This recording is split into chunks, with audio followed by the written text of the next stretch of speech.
নমস্কার বন্ধুরা, আমি রিমা। সবাইকে স্বাগত জানাই রিমাস রিলস চ্যানেলে। সামনে আসতে চলেছে বিপত্তারিণী ব্রত। মা বিপত্তারিণী হলেন দেবী দুর্গার 108 রূপের মধ্যে এক অন্যতম রূপ।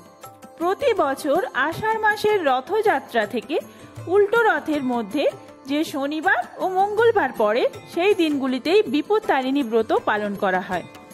এই বছর অর্থাৎ 2024 সালে বিপত্তারিণী ব্রত কবে পড়েছে, এই ব্রত পালনের নিয়ম, কি কি উপকরণ লাগবে, বাড়িতে কিভাবে আপনারা বিপত্তারিণীর পুজো করবেন, আর এই ব্রত পালন করলে কি খাবেন কি খাবেন না, সমস্তটি নিয়েই আজকের ভিডিও। তো চলুন বন্ধুরা, আর দেরি না করে ভিডিওটি শুরু করা যাক। মা বিপত্তারিণী দেবীর অশেষ কৃপা পেতে কমেন্ট বক্সে লিখুন জয় মা বিপত্তারিণী দেবীর জয়।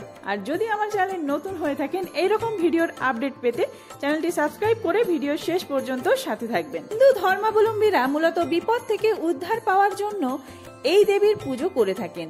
সংসারের সব বিপদ দূর করতে হিন্দু মহিলারা এই ব্রত পালন করে থাকেন। এই পুজোর একটা বিশেষ নিয়ম হলো সবকিছু 13টা করে উৎসর্গ করতে হয় দেবীকে। তো চলুন প্রথমেই জেনে নেব এই বছর কোন দুদিন বিপত্তারিণীর পুজো পড়েছে। বিপত্তারিণী পুজো পালন করা হবে 9 জুলাই 2024, বাংলার 24শে আষাঢ় 1431 বঙ্গাব্দে মঙ্গলবার, আরেকটি 13 জুলাই 2024, বাংলার 28শে আষাঢ় 1431 বঙ্গাব্দে শনিবার। এই দুই দিন এই বছর বিপত্তারিণীর পুজো করা হবে। ব্রত পালনের জন্য যে উপকরণগুলি লাগবে সেগুলি হলো ঘট, আম্রপল্লব, শীষসহ ডাব, একটি নৈবেদ্য, 13টি গিঁট দেওয়া লাল সুতো, সঙ্গে 13টি দূর্বা বাঁধা থাকবে, 13 রকমের ফুল, 13 রকম ফল, 13 গাছি লাল সুতো, 13টি দূর্বা, 13টি পান ও 13টি সুপারি। আর এর সাথে আপনারা প্রসাদে দেবেন 13টি লুচি, 13টি মিষ্টি। পুজোর উপকরণ তো জানলাম, এবার জেনে নেওয়া যাক পুজোর নিয়ম। পুজোর দিন সকালে ঘুম থেকে উঠে স্নান সেরে কাঁচা কাপড় পরুন। তারপর পুরো বাড়ি ধুয়ে মুছে নিয়ে ঘরের সব কোণায় ভালোভাবে গঙ্গা জল ছিটিয়ে দিন। বিপত্তারিণী পুজোর সঙ্গে 13 সংখ্যার বিশেষ গুরুত্ব রয়েছে। এদিন 13টি গিঁট বিশিষ্ট লাল সুতো দিয়ে মায়ের পুজো দেওয়া হয়, যাকে বিপত্তারিণীর ডোর বা রক্ষা সুতো বলা হয়ে থাকে, যা প্রত্যেকটি মহিলা তার স্বামী ও সন্তানের হাতে বেঁধে দেন। এই সুতোয় 13টি দূর্বাও বাঁধা থাকে। বিপত্তারিণী দেবীকে 13 রকমের ফুল, 13 রকমের ফল ও 13 রকমের মিষ্টি অর্পণ করার নিয়ম রয়েছে। এর সাথে থাকে 13 রকমের লুচিও। তার সঙ্গে রয়েছে পান, সুপারি, নারকেল। আপনারা পান সুপারি যে নিবেদন করবেন, এগুলিও 13টি করে নিবেদন করার চেষ্টা করবেন। পুজো শেষে প্রসাদ হিসেবে 13টি লুচি ও 13 রকমের ফল আর মিষ্টি খেয়ে তবেই ব্রত ভঙ্গ করবেন। বিবাহে বিলম্ব হলেও এই পুজো করলে বাধা কেটে যেতে পারে।